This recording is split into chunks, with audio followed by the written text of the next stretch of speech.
बचपन मनाओ बढ़ते जाओ में आज सुनते हैं बदलते मौसम में रखे खास ख्याल। नमस्कार दोस्तों, स्वागत है आपका बचपन मनाओ बढ़ते जाओ और मोबाइल वाणी के मिले जुले कार्यक्रम में।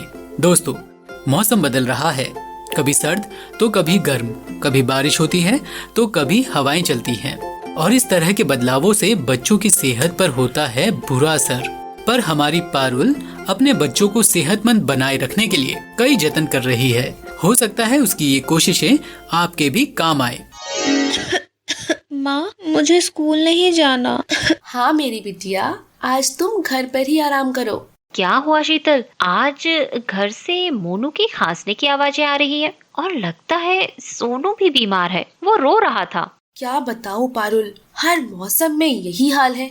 बच्चे 15-20 दिन तक बीमार रहते हैं, स्कूल नहीं जा पाते। पता नहीं अब तुम अपने बच्चों को क्या खिलाती हो कि वो एकदम ठीक है?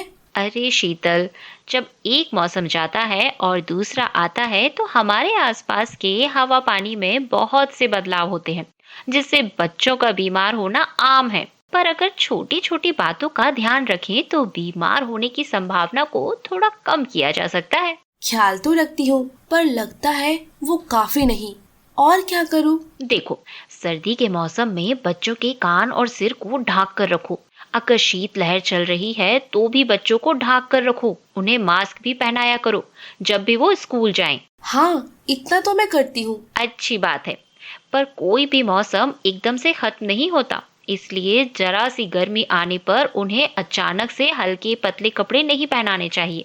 मौसम के हिसाब से धीरे धीरे उनके रहन सहन में बदलाव करना चाहिए। जैसे गर्मी आते ही अचानक ठंडा पानी देना नुकसान कर सकता है। कई बार बच्चे मोटे कपड़े पहनने के लिए तैयार ही नहीं होते। ऐसे में बच्चों को एक के ऊपर एक हल्के हल्के कपड़े पहना दे, ताकि सुबह अगर ठंडी हवा चल रही है तो हवा न लगे और दोपहर में गर्मी बढ़ गई है तो कुछ कपड़े कम कर दें। कहते हैं खान पान अच्छा हो तो बच्चे बीमार नहीं होते। वो तो है ही, बच्चों को मौसमी फल खिलाते रहना चाहिए, साग सब्जी दालें और चावल भी। अगर अंडा और मांस खिला सकती हो तो और भी अच्छा। इसके अलावा हल्दी वाला दूध बच्चों को शारीरिक रूप से मजबूत करता है। शहद और अदरक का सेवन करने से बच्चों को गले की खराश में राहत मिलती है। उन्हें च्यवनप्राश भी खिलाया करो ताकि बीमारियों से लड़ने की ताकत बढ़े। इसी के साथ विटामिन सी वाले फल खिलाओ, उन्हें कोल्ड कफ का खतरा कम होगा। हाँ, मैं इन बातों का ध्यान रखूंगी।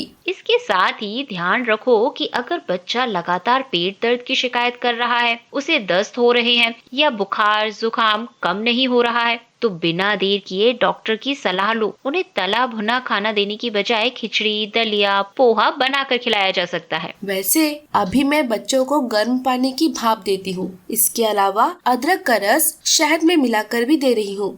ये नुस्खे मेरी दादी के हैं। अरे वाह, फिर तो मोनू और सोनू जल्दी ठीक हो जाएंगे। वैसे अगर माता पिता बच्चों को मौसम के बदलाव के बारे में बताएं और फिर मौसम के साथ रहन सहन बदलने के तरीके सिखाएं तो वे खुद भी अपने आप को बीमारियों से बचा पाएंगे।